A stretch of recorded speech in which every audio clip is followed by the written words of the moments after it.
नमस्कार सभी engineering drawing और कंप्यूटर ग्राफिक्स पर हमारे in.p.t.l ऑनलाइन प्रमाणन पाठ्यक्रमों में आपका स्वागत है।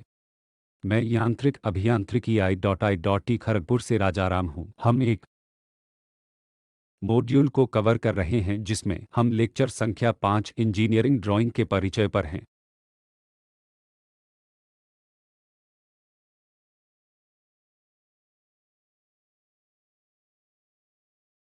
हमारे पाठ्यक्रम की पाठ्यपुस्तकें ND भट्ट और अन्य द्वारा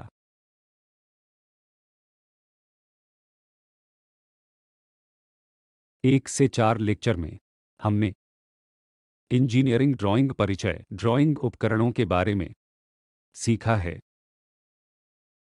ड्राइंग शीट के मानक लेआउट के प्रयोग के लिए टिपिकल लेटरिंग स्टाइल, डायमेंशनिंग पर कुछ मुद्दे।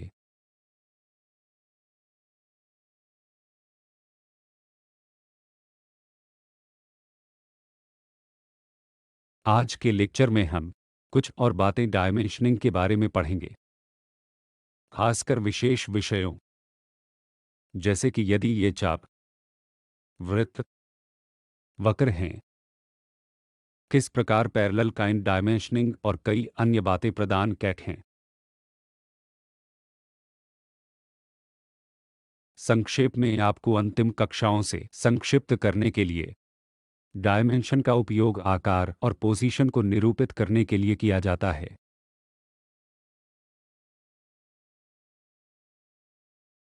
और एक डायमेंशन एक संख्यात्मक मान है जिसे उपयुक्त इकाइयों में व्यक्त किया जाता है। हमारी सीमेट्रिक इकाई में हम मिमी का उपयोग डायमेंशन के लिए संख्यात्मक मान के रूप में करते हैं और यह उत्पादन सुविधा में मशीनिस्ट्स के लिए मुख्य संचार है। हमने लीनियर डायमेंशन के बारे में कुछ सीखा, कैसे कोणीय डायमेंशन देते हैं, यदि यह त्रिज्या हो, और संदर्भ डायमेंशन क्या है।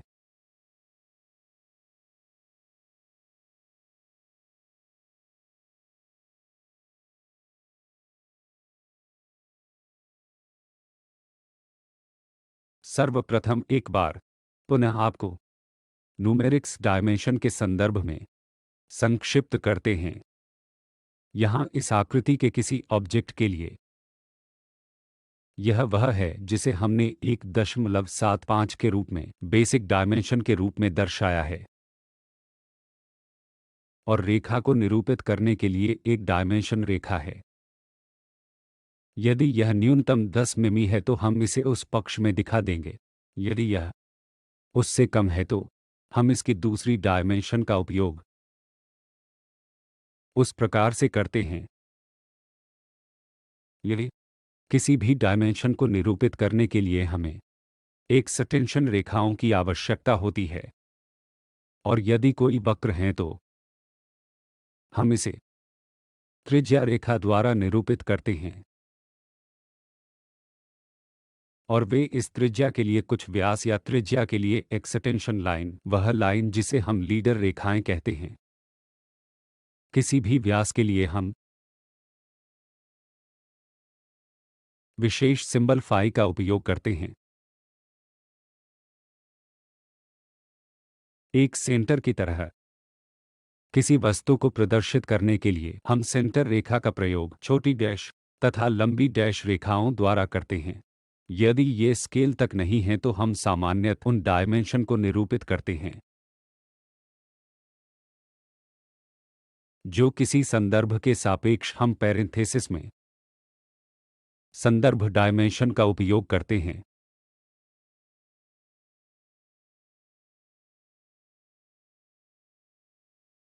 सामान्यतः हमारे ड्राइंग शीट पर हम एक शब्द वाक्य का उल्लेख करते हैं, अन्यथा जब तक कि सभी डायमेंशन मिमी में निर्दिष्ट नहीं हो जाते हैं।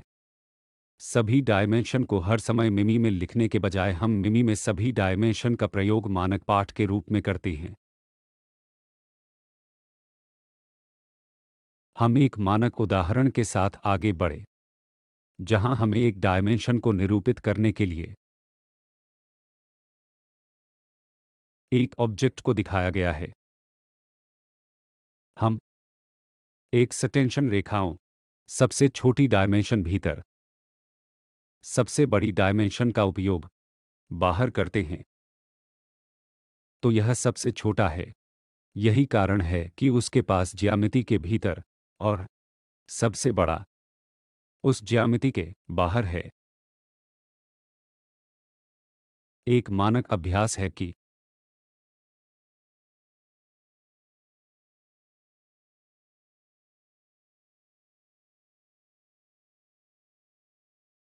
ऑब्जेक्ट के भीतर कोई डायमेंशन नहीं दिखाना है। इसी प्रकार यदि ये सिलिंड्रिकल ऑब्जेक्ट हों तो हम आगे बढ़ते थे और सिंबल फाई के द्वारा ऑब्जेक्ट के बाहर बड़े व्यास को दर्शाते थे। तो यहाँ एक सिलेंडर है। चरण 1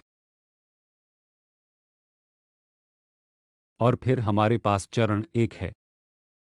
तो अंदर सबसे छोटी डायमेंशंस और बाहर सबसे बड़ी डायमेंशंस। हम सामान्यत ऑब्जेक्ट के अंदर कुछ भी नहीं दिखाते हैं। डायमेंशंस को दर्शाने का एक गलत तरीका है।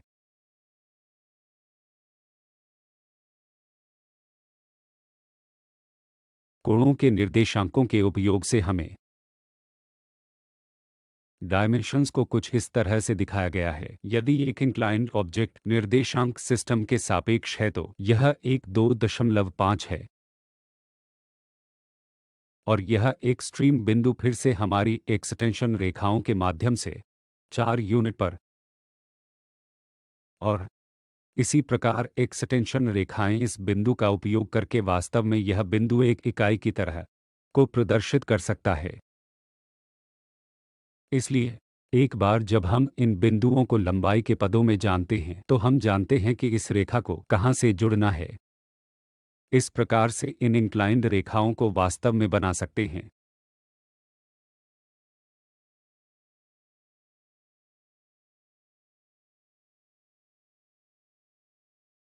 यदि यह कोणीय जानकारी है तो हम इसे कोणों के रूप में निरूपित करते हैं।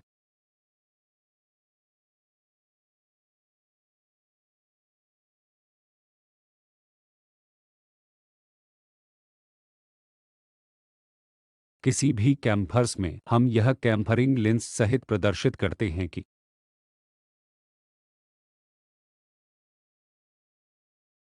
इन संतत रेखाओं का उपयोग करके यह नोट कीजिए कि डायमेंशन बाहरी है क्योंकि दूरी बहुत कम है। तो यह इस तरह दिखाने के लिए एक अच्छा विचार नहीं है, यह गलत है।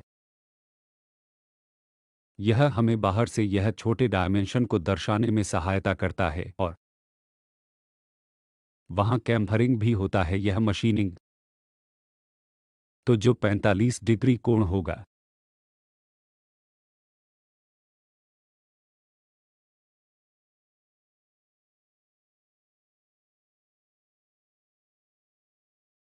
यदि वे एक ही स्थिति पर चाप हैं तो हम सामान्यत यह चाप है तथा डायमेंशन रेखा लीडर लाइन का उपयोग करके हम इकाई आर को 6 इकाइयों की त्रिज्या के लिए निरूपित करने के लिए एक भाग में होंगे। इसी प्रकार इस चाप की तरह कुछ यहाँ हैं और यहाँ से हम उस चाप को मापने के लिए जा रहे हैं, लेकिन लीडर लाइनों का उपयोग कर हमारे पास छोटी इकाइयों को निरूपित करने के लिए एक भाग होगा। हम प्राय इसे ऑब्जेक्ट के अंदर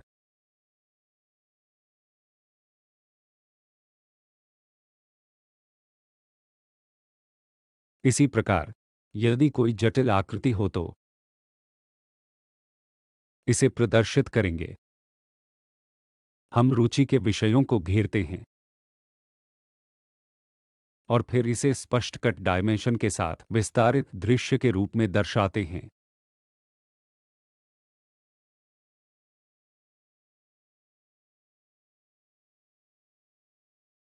फिर हमने इस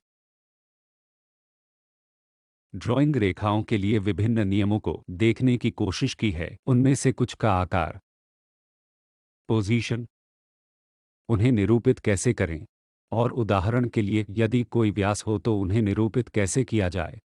इसलिए यहाँ साइज एस सिंबल को निरूपित करती है और पोजीशन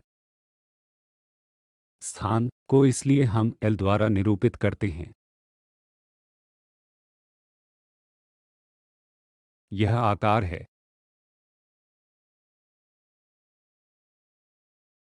और यह पोजीशन है। छेद उस विशेष स्थान पर है।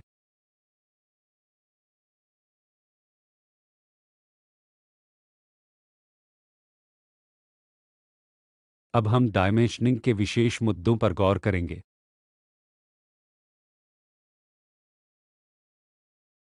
इन रेखाओं के डायमेंशनिंग के विभिन्न तरीके हैं।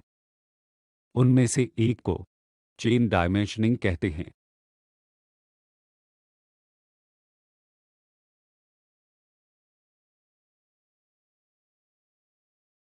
जब प्रत्येक एकल डायमेंशन को बिना किसी अंतराल के अगली डायमेंशन के सीधे आसन्न रखा जाता है, तब इसका प्रयोग किया जाता है। उदाहरण के लिए आइए इस ऑब्जेक्ट को लेते हैं। एक चरण खंड है।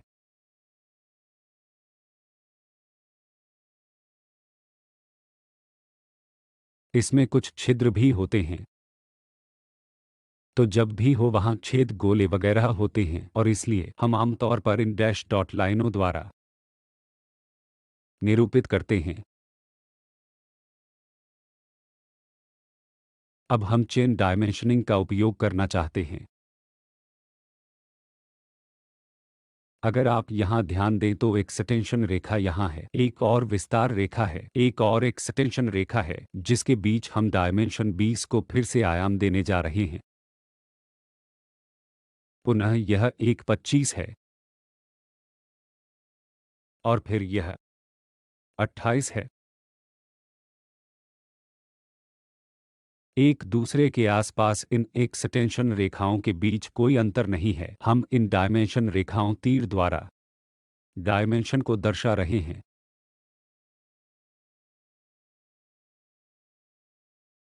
इसी प्रकार ऊर्ध्वाधर दिशा के लिए आइए एक अन्य रंग का उपयोग करें।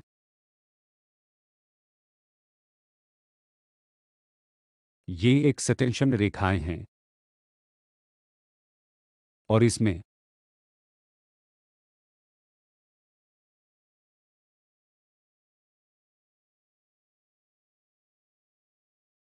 हम डायमेंशन रेखा को यहाँ पुन डायमेंशन रेखा तथा यहाँ डायमेंशन रेखा का प्रयोग करते हैं, तो वहाँ उनमें कोई अंतर नहीं है। यदि हम एक स्तर पर इस तरह से अगला एक दूसरे के लिए दिखा रहे हैं, एक ही स्तर पर ऐसी चीजों को हम चेन डायमेंशनिंग कहते हैं।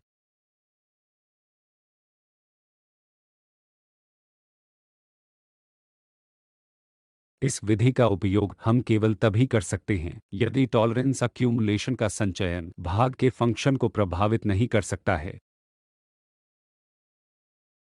अगली क्लास में हम इन टॉलरेंस मुद्दों के बारे में पढ़ेंगे। 5 मिमी के बजाय यदि हमारे पास 1 मिमी यूनिट की तरह का प्लस अथवा माइनस पॉइंट है, तो यह अतिरिक्त बात जिसे हम टॉलरेंस कहते हैं, इसका अर्थ यह है कि जब आप मशीनिंग या शायद एक भाग बना रहे हैं तो इस प्रकार के पार्ट्स उत्पादित कर रहे हैं जो कि 25 मिमी पर ठीक से उत्पादन करना सरल नहीं है। इस प्रकार की चीजों में सदैव प्लस या माइनस प्रकार के सुधार होने चाहिए जिन्हें टॉलरेंस कहा जाता है, और अधिक विवरण हम अगली क्लास में पढ़ेंगे। जब हमारे पास इस प्रकार के टॉलरेंस नहीं होते हैं तो केवल हम चेन डायमेंशनिंग को दिखाने के लिए एक हिस्सा होंगे, अन्यथा क्या होगा, यह 25 प्लस या माइनस होने के लिए माना जाएगा। इसका मतलब है कि वहां हमेशा कुछ प्रकार के अंतराल होते हैं, अतः जब ऐसी परतें भागों के बीच में होती हैं तो एक कंटिन्यूअस चेन डायमेंशनिंग संभव नहीं है। यह अनावश्यक रूप से मशीन को भ्रमित करती है, इसलिए हम चेन डायमेंशनिंग का उपयोग तभी करते हैं जब इस तरह के अक्यूमुलेशन टॉलरेंस की संभावना न हो। यदि ऐसा नहीं है तो हमें चेन डायमेंशन के साथ ही जाना चाहिए। यह एक प्रकार की सतत वस्तु है।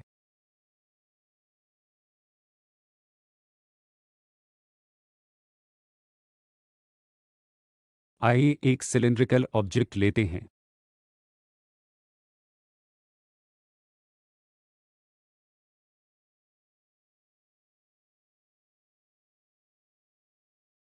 यह वाला यहाँ चेन डायमेंशन निरूपित कर रहा है। इसके स्थान पर हम पैरेलल डायमेंशनिंग से चलते हैं। ताकि हमेशा वहां एक संदर्भ बेस हो। आइए हाइलाइटर के माध्यम से देखते हैं।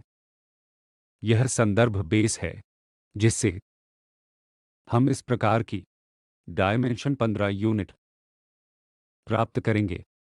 इसी प्रकार उस संदर्भ बेस से यह एक 30 यूनिट पर है। इसी प्रकार इस संदर्भ बेस से हमारे पास यह 45 यूनिट हैं। इसलिए इस संदर्भ से यह स्पष्ट करना काफी आसान है कि किस लेंथ तक है। इस तरह की बात विशेष रूप से अगर हम इसे दिखा रहे हैं, यदि हम यह वाला दिखा रहे हैं, यह एक देखो यह एक दूसरे के साथ समानांतर है। इस तरह की डायमेंशंस जिन्हें हम पैरेलल डायमेंशनिंग कहते हैं। जब डायमेंशंस की संख्या समान दिशा एक समान लक्षण से मापी जाती है, तो यहाँ एक सामान्य लक्षण यह है। यदि यह भाग का पृष्ठ है, तब समान लक्षण से सभी डायमेंशंस को दर्शाने की विधि पैरेलल डायमेंशनिंग कहलाती है। ध्यान दीजिए कि डायमेंशन रेखाएं एक दूसरे के समांतर तथा समान दूरी पर हैं। यह अंतराल एक और समान होगा। इस प्रकार की डायमेंशनिंग पैरेलल डायमेंशनिंग कहलाती है।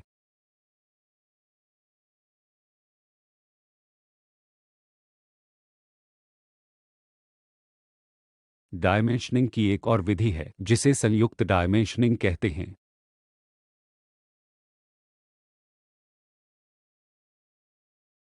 आइए इस ऑब्जेक्ट को लें।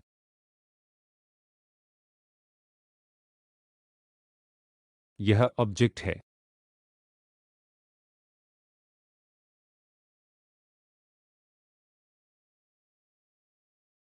ये एक्सटेंशन रेखाएं हैं।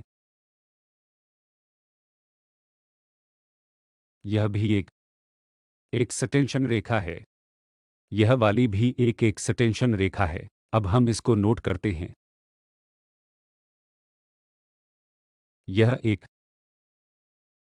यह एक डायमेंशन रेखा इस एक्सटेंशन रेखा से उस चाप तक, इस एक्सटेंशन रेखा से इस तक को, इस एक्सटेंशन रेखा से इस तक को दर्शाती है। तो ये समांतर एक प्रकार की सतत चेन डायमेंशनिंग की तरह हैं। यदि आप 20-15 ये 20 एक दूसरे के बाद नहीं हैं और एक कंटिन्यूअस चेन डायमेंशनिंग है। आइए अन्य को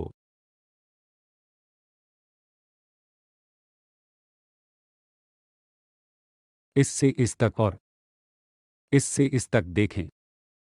जब हम इसको देख रहे हैं, इस 8 मिमी और यह 8 मिमी इस समांतर के साथ है। इस 8 भाग के दोनों पैरेलल डायमेंशनिंग है तथा इस 20 श्रृंखला के भाग के लिए दोनों को एक ही ड्राइंग में सम्मिलित किया गया है। इस प्रकार की वस्तुएं संयुक्त डायमेंशनिंग कहलाती हैं। कभी कभी इस प्रयोजन के लिए श्रृंखला और समांतर डायमेंशंस को संयोजित करना आवश्यक होता है।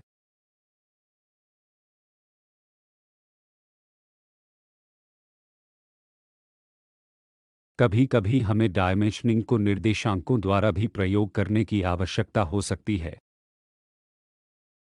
इसको पढ़ना आसान है जब इस भाग में कई डायमेंशंस होंगी। आइए हम किसी ऐसे उदाहरण पर विचार करें जिसमें निर्देशांकों का उपयोग किया जाता है। वह कई छिद्रों वाली प्लेट के लिए होगा। आइए इस प्लेट को देखें। यह वह प्लेट है जिसमें विभिन्न आकारों के छिद्र हैं।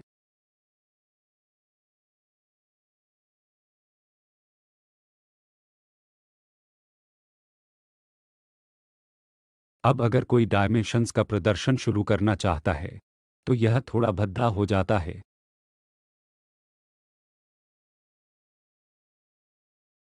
यह बहुत भद्दा हो जाता है तो वास्तव में उस ऑब्जेक्ट के चारों ओर इन सभी डायमेंशंस को दिखाना एक अच्छा विचार नहीं है। इसके बजाय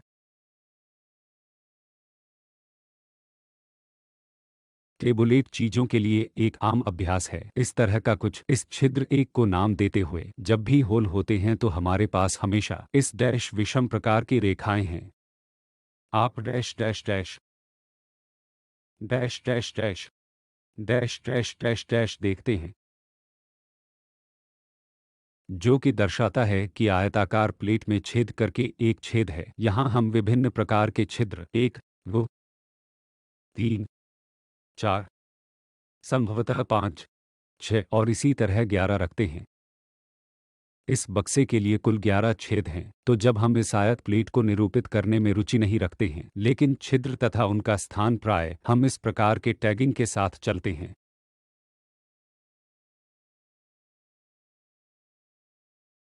आप सिर्फ 1, 2, 3 प्रकार के नाम दें। हम जो बुलाते हैं उसे टैग करें और इसके एक्स निर्देशांक को इसके वाई निर्देशांक को। तो एक्स के लिए, वाई के लिए, 1 के लिए यह 15 इकाइयों पर है और यह 25 इकाइयों पर है। शायद यहाँ एक्स दिशा में है। हम जानते हैं एक्स दिशा, यह वाई दिशा है, एक्स दिशा में 15 इकाइयों पर। तो अगर हम देख रहे हैं यह एक 15 इकाई है और अगर हम उस पर देख रहे हैं यह एक 25 इकाई है। इस 15 और 25 को समझने का यही तरीका है कि उस छेद का सेंटर 15 और 25 इकाई पर है और मूल व्यास का आकार जो हम सामान्य रूप से इस पूरे व्यास को प्रदर्शित करते हैं।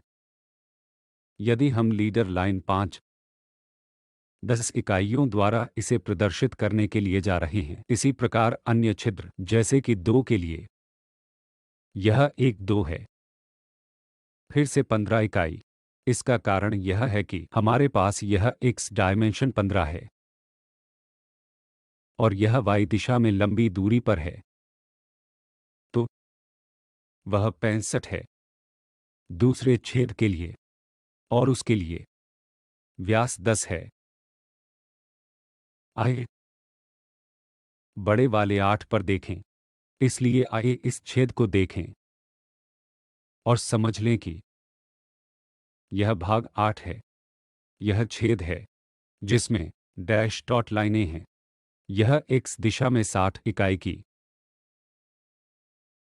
इकाइयों पर है, ऊर्ध्वाधर दिशा में 50 इकाई। 50, मुझे खेद है, यह 50 इकाई है और इसका व्यास 15 इकाई है। यदि हम व्यास से दिखा रहे हैं, इसी प्रकार हम यहाँ 11वां भाग लेते हैं।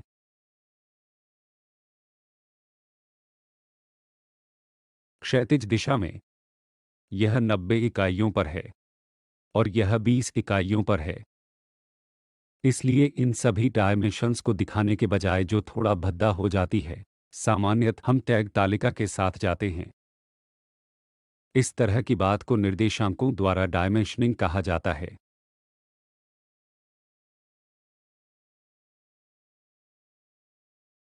इसी प्रकार जब भी सर्कुलर लक्षण होते हैं, व्यास को दर्शाने के विभिन्न तरीके हैं। आइए एक उदाहरण को लें। पहली वस्तु सर्कल है। यदि यह सर्कल है तो यह डायमेंशन होना चाहिए जो त्रिज्या के स्थान पर व्यास है।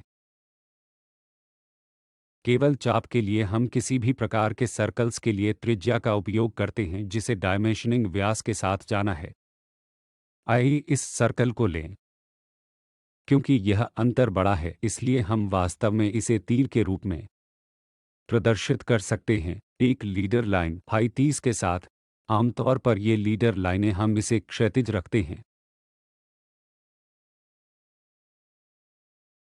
यह रास्ता है और इसके बाद हम दर्शाते हैं कि फाई सिंबल व्यास प्रदर्शित करता है और डायमेंशनिंग करता है। वस्तुओं को दिखाने का एक तरीका है। आइए उदाहरण के लिए अन्य डायमेंशनिंग को देखें। इस सर्कल के लिए यह दूसरा सर्कल है। ये एक्सटेंशन रेखाएं हैं जो फाई 30 इकाइयों के पदों में भी दर्शा सकती हैं। यह एक और तरीका है। यदि हमारे पास छेद हो और अन्य चीजें हैं तो हम आमतौर पर इस बिंदु के साथ जाते हैं कि इस तरह की वस्तुएं या छिद्र युक्त सर्कल भी इस डैश डॉट रेखा को दर्शाने के लिए एक भाग होगा। इस डायमेंशन रेखा को वे बाण द्वारा प्रदर्शित करने के बजाय डायमेंशन को दर्शाने के लिए एक और तरीका है। कोई इसे एक एकल तीर द्वारा एक लीडर लाइन फाई 7.5 के साथ दर्शा सकता है। इस प्रकार यह भी दर्शाता है कि एक सर्कल है और व्यास 7.5 इकाई है।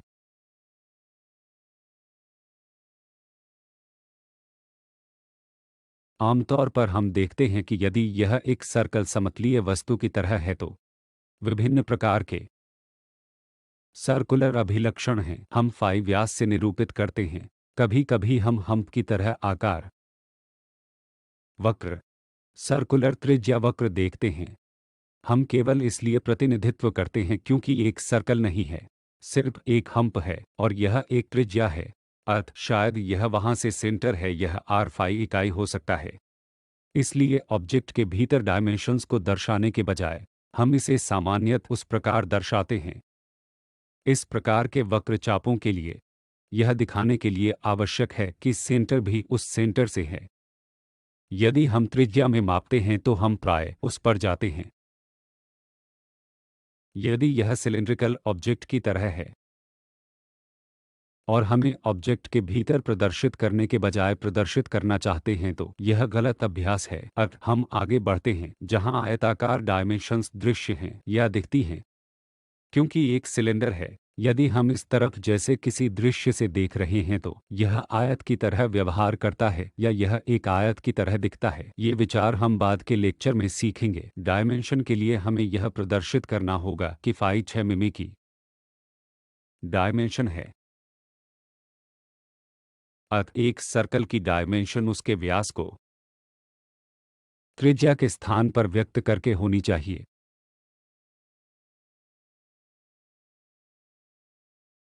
वहां कई छिद्र हैं जो सर्कल्स में पंक्तिबद्ध हैं। आइए देखें।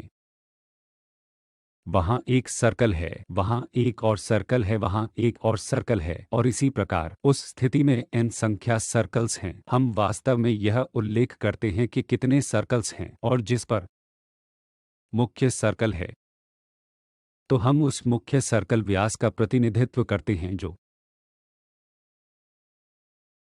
लीडर लाइन से होकर और इन सर्कल्स के बीच सेंटर दूरी के सेंटर बिंदु तक भी हैं। क्योंकि वे एक समान दूरी पर होती हैं, इसलिए हम केवल छिद्रों की संख्या को निरूपित करते हैं। अन्यथा कोई भी उस सर्कल द्वारा बनाए गए कोण को प्रदर्शित कर सकता है जो उस सर्कल के सेंटर को दूसरे परिधीय सर्कल्स से जोड़ने वाली त्रिज्या को दर्शाता है। हम प्राय उस कोण का भी उल्लेख करते हैं। उदाहरण के लिए आइए इस ड्राइंग को देखें। यहाँ सर्कल्स हैं। मुख्य ऑब्जेक्ट यह है जिस पर ये सर्कुलर छिद्र बनाए जाते हैं। जब भी ये छिद्र वहां होते हैं, डैश डॉट रेखा की तरह ही हमें दिखाने के लिए एक सामान्य अभ्यास है हमारे लिए, और वे इस सर्कल के चारों ओर रख दिए जाते हैं। तो फिर से डैश डॉट प्रकार के वक्र हमने दिखाया है। इन छोटे छिद्रों 1 2 3 को उसके चारों ओर रखा है तो स्वाभाविक रूप से हम यह दिखाने जा रहे हैं कि यह डायमेंशन कुछ 60 इकाई है और इस सर्कल को क्षैतिज 18 डिग्री पर रखा गया है। शायद यह सर्किल त्रिज्या का स्थान है जो 30 डिग्री पर रखा गया है। शायद यह त्रिज्य स्थान 15 डिग्री पर रखा गया है। ऐसी ही वस्तुओं को हम आमतौर पर दिखते हैं। और एक और चीज को ध्यान देना होगा। 3 छिद्र, 1 2 3 छिद्र छिद्र के व्यास के बारे में कुछ दिखा रहे हैं। शायद यह 10 इकाई है। शेष चीजें हम सीखेंगे जब हम अन्य डायमेंशन के बारे में सीखेंगे। इसी प्रकार जब भी इस चाप के लिए चाप होता है, हम प्राय इसे त्रिज्या और सेंटर द्वारा निरूपित करते हैं। इसी प्रकार इस सर्कल का सेंटर भी है। उदाहरण के लिए इस सेंटर से एक अन्य चाप है यदि यह माप 10 इकाई है और सिंबल आर है क्योंकि हम ऑब्जेक्ट के अंदर का उपयोग नहीं करते हैं। हम सामान्यतः बाहर से बाहर की त्रिज्या लीडर लाइन से 10 इकाई तथा उस चाप का सेंटर यह 10 प्लस चिन्ह है। इसी प्रकार बाहरी वक्र भी होते हैं। यहां से चाप का सेंटर कहीं ऑब्जेक्ट के अंदर कहीं बाहर नहीं है। तो 46 इकाइयों के संदर्भ में हम दर्शाते हैं कि यह त्रिज्या इस सेंटर से बनी है। इसी प्रकार हमें यहां सावधान रहना होगा क्योंकि हमारे पास यह बाहरी ऑब्जेक्ट है, इसलिए एक संदर्भ डायमेंशन होनी चाहिए। इस प्रकार के किसी ऑब्जेक्ट से 95 इकाई इस सेंटर से इस तक 95 है। इसी प्रकार संदर्भ यह सेंटर 80 मिमी पर है। यह तरीका है, हम इसे दिखा रहे हैं। आज की क्लास में हमने डायमेंशनिंग ऑब्जेक्ट के लिए इन विशेष डायमेंशन के बारे में सीखा है। क्लास में हम टॉलरेंस के बारे में और अधिक जानकारी प्राप्त करेंगे। बहुत बहुत धन्यवाद।